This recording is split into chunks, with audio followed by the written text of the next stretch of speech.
인사를 드리고 시작하겠습니다. 반갑습니다. 감사합니다. 사랑합니다. 축복합니다. 신정년 비전 강좌 중년이 행복해지는 삶의 지혜를 강의할 대구 시민대학교 총연합회 총장 효사랑 실천 사이버대학 교육원 원장 엄재현입니다.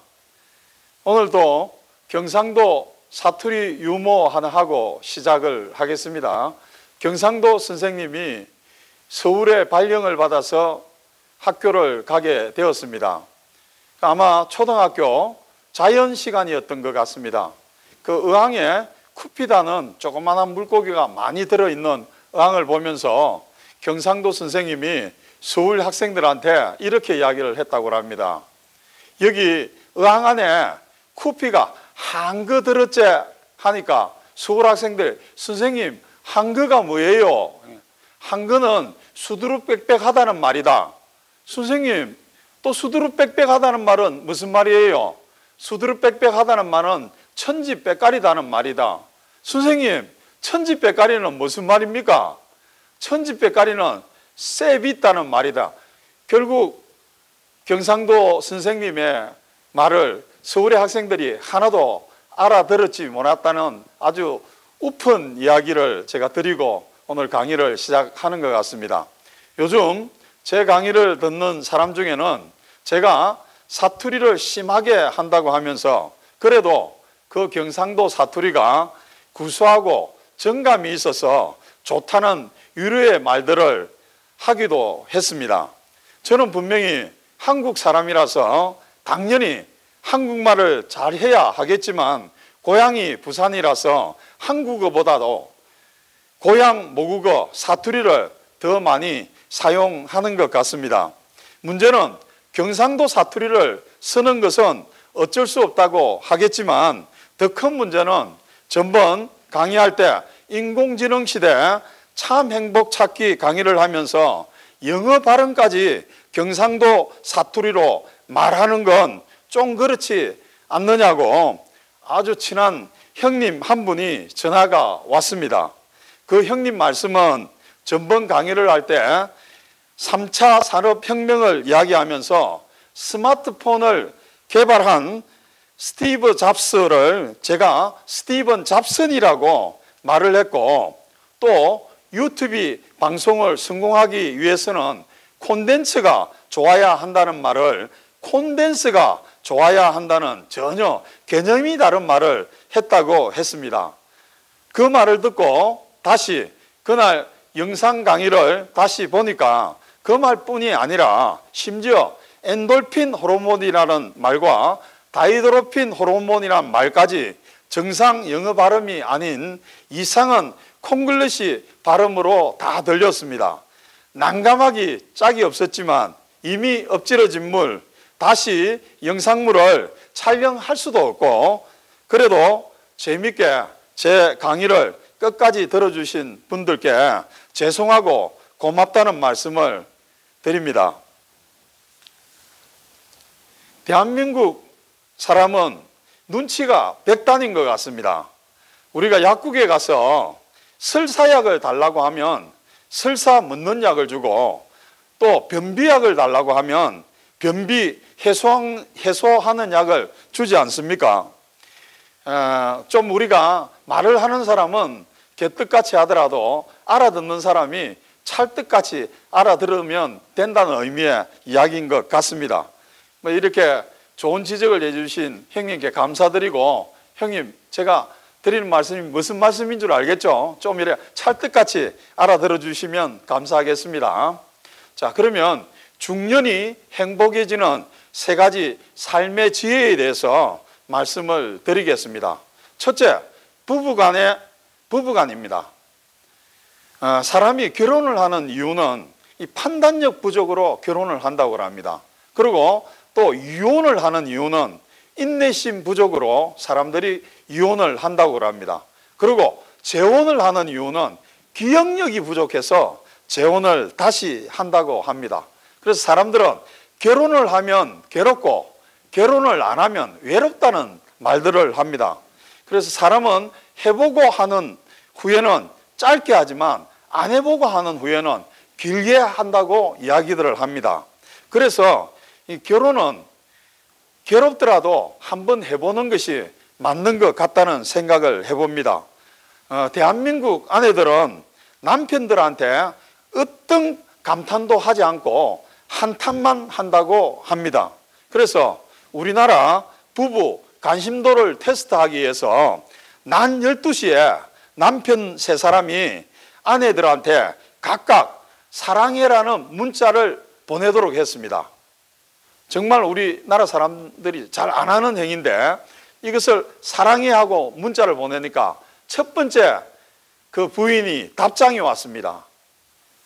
남편이 안 하는 짓을 하니까 누구시죠? 그리고 조금 있으니까 두 번째 부인이 답장이 왔습니다. 어떻게 왔느냐면 인간아 나 술 먹었나? 그리고 세 번째 아내가 답장이 왔는데 이거는 더 가관입니다. 개똥이다. 개지랄 하지 마라. 여러분들 얼마나 우스운 이야기입니까? 이 남편들이 낮 12시에 이 사랑의 문자 하나 보냈다가 오히려 된통 당하는 경우를 볼 수가 있습니다. 이 세상에 맞는 부부는 없다고 합니다. 다만 맞춰 사는 부부만 있다고 이야기를 하는 겁니다. 저 사람 말 안 듣는 사람이라고 하지만 아닙니다. 말 잘 듣게 하는 내 능력이 부족하다는 겁니다. 남자가 늙어서 꼭 필요한 것은 5가지가 있다고 합니다. 첫째, 부인이 있어야 되고요. 둘째는 아내가 있어야 되고요. 셋째는 집사람이 있어야 되고, 넷째는 마누라가 있어야 되고, 다섯째는 애들 엄마가 있어야 된다고 합니다. 반대로 여자가 늙어서 꼭 필요한 5가지는 뭐냐 하면 있죠. 첫 번째는 돈이고, 두 번째는 딸이고, 세 번째는 친구고, 네 번째는 찜질방이고, 다섯 번째는 건강이라고 이야기합니다. 이 부부간에 생각하는 게 이렇게 다릅니다.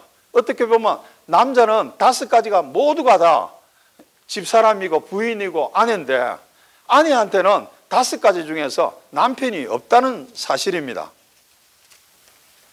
그래서 남자는 이 아내를 평소에 대하면 안 되고 모셔야 한다고 이야기를 합니다. 왜 그러느냐?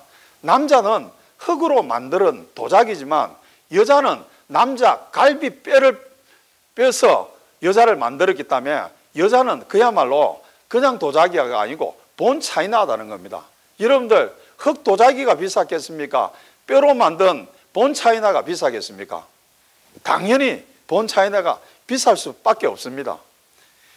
나이별로 아내들을 이야기를 할 때 20대 아내를 보고는 애완동물같이 마냥 귀엽고 사랑스럽다고 이야기를 합니다.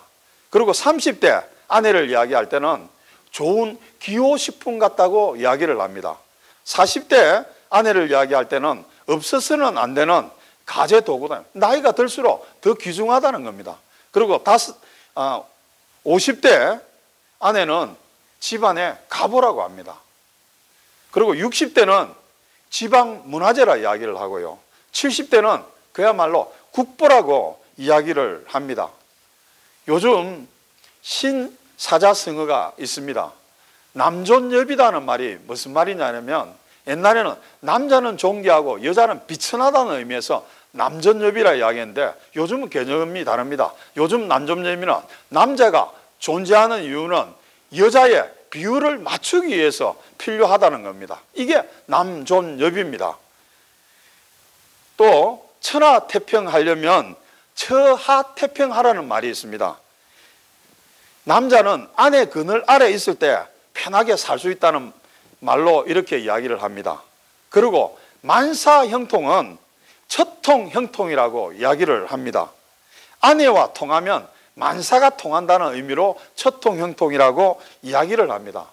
요즘 진인사 대천명이 아니고 진인사 대처명이라 이야기합니다.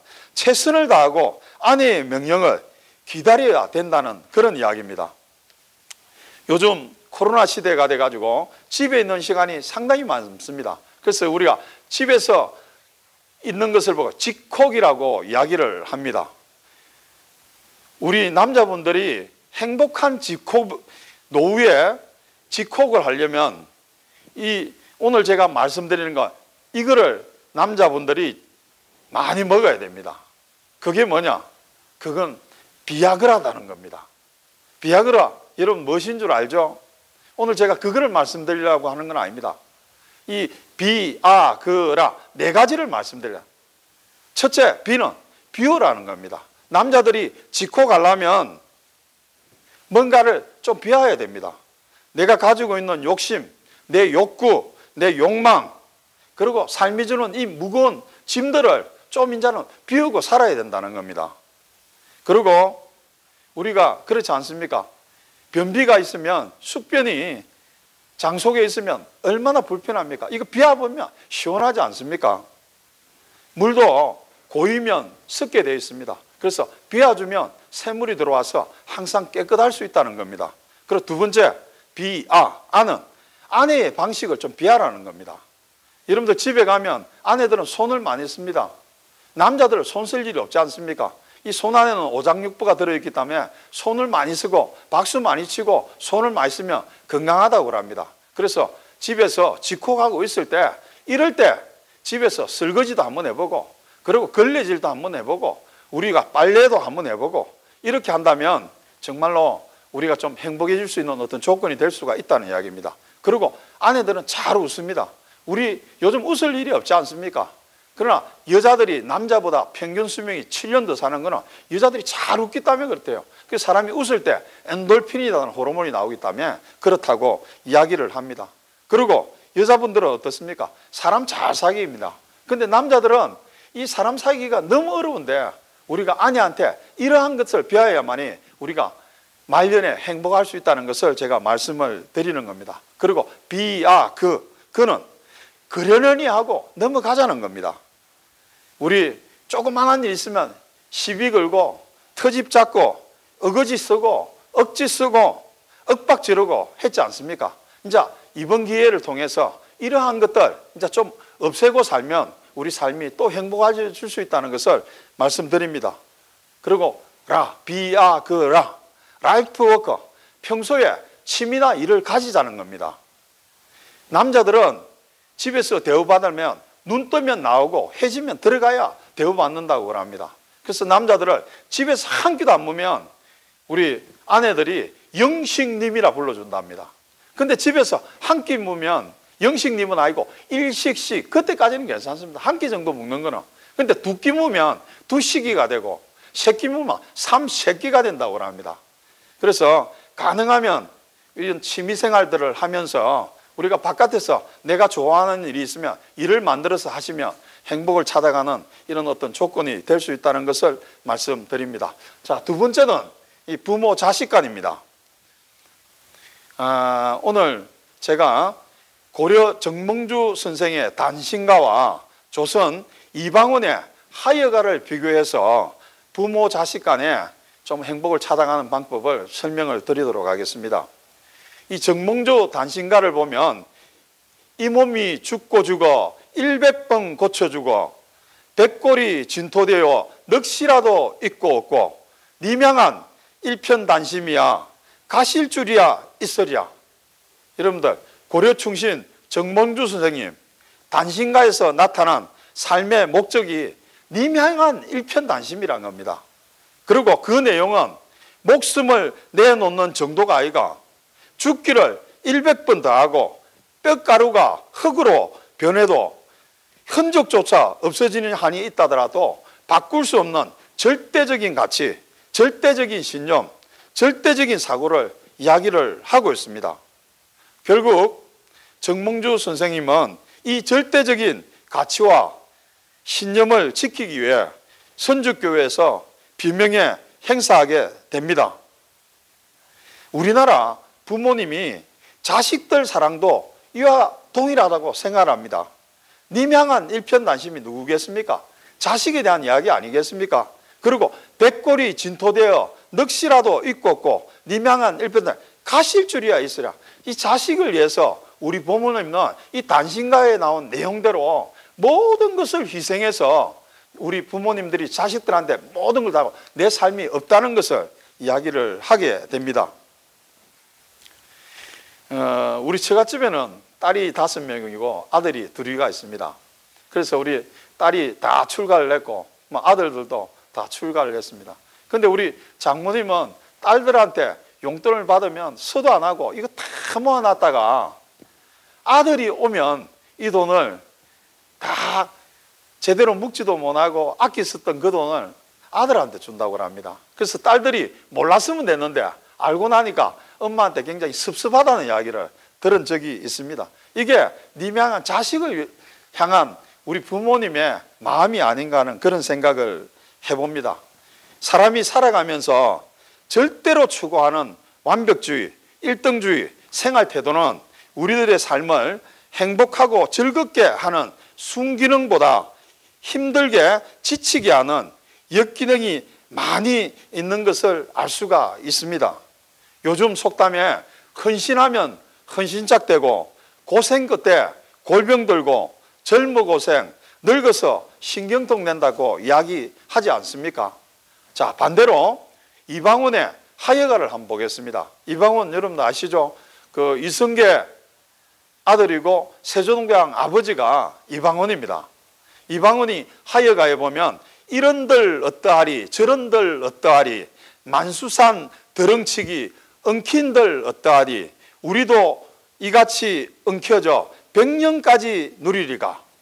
이 이야기는 하여가의 중심 내용은 이런들 어떠하리 저런들 어떠하리 이 내용은 캐세라세라 될 대로 되라 하는 의미가 아니다는 것입니다. 이 말은 이것 아니면 안 돼가 아니고 이렇게 하다가 잘 안 되면 저런 방법을 써야지 하는 의미로 볼 수가 있는 겁니다. 사람이 행복하기 위해서는 단신가에서 말하는 절대적인 가치와 신념 때문에 목숨을 거는 어리석음을 범하지 말고 하여가에서 말하는 유연함과 부드러움으로 자기 가치와 신념을 조절하면서 지혜롭게 살자는 의미를 말씀을 드립니다. 세 번째, 나를 위해서입니다. 여러분들 바닷물이 썩지 않는 이유는 3가지가 있습니다. 첫째, 바다는 강물이나 냇물이나 꼬락물이나 하수나 폐수나 심지어 똥물까지도 온갖 것들이 흘러 들어오지만 바다는 그 모든 것들을 거부하지 않고 넉넉히 받아들입니다. 그래서 바다는 받아들이기 때문에 바다라고 이야기를 합니다. 여러분들 우리 모든 거 받아들이면 내 마음이 편안하다는 겁니다. 사람은 나이가 들면 눈이 침침한 것은 뭐냐면 필요 없는 것은 보지 말고 꼭 필요한 것만 보라는 의미에서 눈이 침침하다고 합니다. 여러분들 나이가 들면 이가 싫은 것은 연한 음식만 먹고 소화불량 없게 하기 위해서 이가 시리라고 이야기합니다. 그리고 귀가 잘 안 들리는 것은 필요 없는 말은 듣지 말고 꼭 필요한 말만 들으라는 뜻입니다. 그리고 나이가 들면 그런거리가 부자연스러운 것은 매사에 조심하고 멀리 가지 말라는 의미를 말하고 있습니다. 그리고 나이가 들면 머리가 하얀 것은 멀리 있어도 나이 든 사람을 알아보게 하기 위한 이 조물주의 배려라고 생각하면 됩니다. 그리고 나이가 들면 정신이 깜빡깜빡한 것은 살아온 세월 다 기억하면 돌아버릴 수 있으니까 좋은 기억, 아름다운 추억만 기억하라는 하나님의 섭리라고 여러분들 생각하면 됩니다. 우리 삶도 이렇게 받아들일 수만 있다면 어떤 문제도 갈등도 생기지 않는다는 것을 말씀을 드립니다. 둘째, 내가 행복하기 위해서는 이 바닷물이 썩지 않는 두 번째 이유는 매일 변하는 밀물과 설물 때문에 그렇습니다. 바다는 하루에 한 번은 밀물과 설물의 영향으로 고요하지는 않다는 겁니다. 우리가 세상을 살면서 이 세상이 항상 고요하지는 않습니다. 여러분들 유일하게 고유한 데는 공동묘지밖에 없다는 겁니다. 결국 바다는 밀물과 설물이라는 변화에 따라 그 자정 능력 때문에 썩지 않는다고 합니다. 우리 인생도 밀물과 설물같이 매일 변화에 적응하면서 살아가야 합니다. 여러분들, 이 변화는 절대로 배신이 아니다는 것을 여러분들 알아야 됩니다. 세상의 모든 것은 변화하고 있습니다. 이것 때문에 내가 섭섭하다고 생각한다면 우리는 이 섭섭함에 빠져나올 수가 없다는 이야기입니다. 우리가 변화에 적응하지 못하고 살면 언제나 우리는 애벌레밖에, 수준밖에 안 되는 사람으로 살아갈 수밖에 없습니다. 여러분들, 애벌레는 다 어릴 때 똑같습니다. 그러나 이것이 성충이 돼서 변화했을 때 그 애벌레의 참모습이 나타납니다. 어떤 애벌레는 파리가 되기도 하고, 어떤 애벌레는 나비가 되기도 하고, 어떤 애벌레는 잠자리가 되기도 하고, 어떤 애벌레는 매미가 되기도 하고, 어떤 애벌레는 벌꿀이 되기도 합니다. 꿀벌이 되기도 합니다. 여러분들, 우리의 진가는 언제 나타나냐? 우리가 변화했을 때 내 진가가 나타났다는 사실입니다. 변하지 못하면 우리는 영원히 애벌레, 구더기 상태로 살아갈 수밖에 없는 게 우리 인생이라는 겁니다. 셋째, 바닷물이 썩지 않는 이유는 이 소금 때문입니다. 소금은 부패하는 모든 것을 방지하는 역할을 하기 때문에 그렇습니다. 보세요. 소금이 녹지 않고 결정체 그대로 존재한다면 소금이 소금의 역할을 하겠습니까? 여러분들이 촛불이 불을 밝힐 때 내 몸이 녹아나야 주변을 밝히지 않습니까? 소금도 똑같은 위치라고 볼 수도 있습니다. 그래서 어떻게 보면 소금이 녹아야만이 제 맛을 낼 수 있듯이 우리의 삶도 이렇게 녹아났을 때 참 맛을 낼 수 있다는 것을 제가 말씀을 드립니다. 우리가 희생이라는 것은 일방적인 희생을 이야기하는 것은 아닙니다. 120세 먹은 우리 연세대학교 철학과 김형석 교수님이 이런 말을 했습니다. 사랑이 있는 고생보다 행복한 것은 없다. 사랑에 고생이 따르는 사랑은 행복하다는 것을 이 교수님이 말씀을 하시고 있습니다. 지금 우리가 잘 살고 있는 것은 앞서가신 우리 부모님의 희생에 밑거름이 되기 때문에 우리는 다 잘 살아가고 있습니다. 앞으로 이 시대의 자식 사랑은 우리 부모님이 우리한테 준 사랑하고 좀 다릅니다. 이 시대의 자식 사랑은 우리가 자식들한테 폐를 끼치지 않는 것이 진정한 자식 사랑이라고 이야기를 합니다. 완숙하게 사는 비결은 우리가 아까 말씀드린 모든 것을 받아들이고 변화를 거부하지 말고 내가 조금 양보하는 마음만 가지고 살면 우리는 행복해질 수 있다는 것을 말씀드립니다. 그래서 행복은 남의 것이 아니고 내 것이라는 겁니다. 그래서 행복은 셀프다. 그래서 내 인생은 나의 것. 그래서 내 인생은 내가 꾸미고 내가 가꾸고 살아가야 된다는 것을 말씀드립니다. 세상에서 가장 강한 사람은 어떤 사람이냐면 누구에게도 무엇을 바라지 않는 사람이 가장 강한 사람이라고 이야기를 합니다. 우리가 아무것도 바라지 않으면 강자한테 비굴해지지도 않게 되고 약자한테도 교만하지 않게도 된다고 이야기를 합니다. 결국 이렇게 할 때 사람은 강해진다고 이야기들을 합니다. 마무리하겠습니다. 삶이란 참으로 복잡하고 아슬아슬한 것 같습니다. 걱정이 없는 날이 없고 부족함을 느끼지 않는 날이 없습니다. 말로는 쉽게 행복하다 하지만 누구에게나 힘든 일은 있기 마련입니다. 인생은 내가 나를 찾아가는 과정이라고 합니다. 고통, 불안, 갈등, 이 모두들은 나를 찾아가기까지 과정에서 만나는 것들이라고 이야기를 합니다. 아무리 하려 해도 몸에 맞지 않는 옷을 입으면 불편하듯이 아무리 멋진 풍경도 마음이 다른 데 있으면 눈에 들어오지 않듯이 내가 아닌 남의 삶을 살고 있다면 늘 불안할 수밖에 없다는 겁니다. 이럴 때 잠시 쉬면서 나를 돌아보아야 합니다. 내가 보일 때 행복과 기쁨이 찾아옵니다. 오늘 강의를 경청해 주셔서 감사합니다.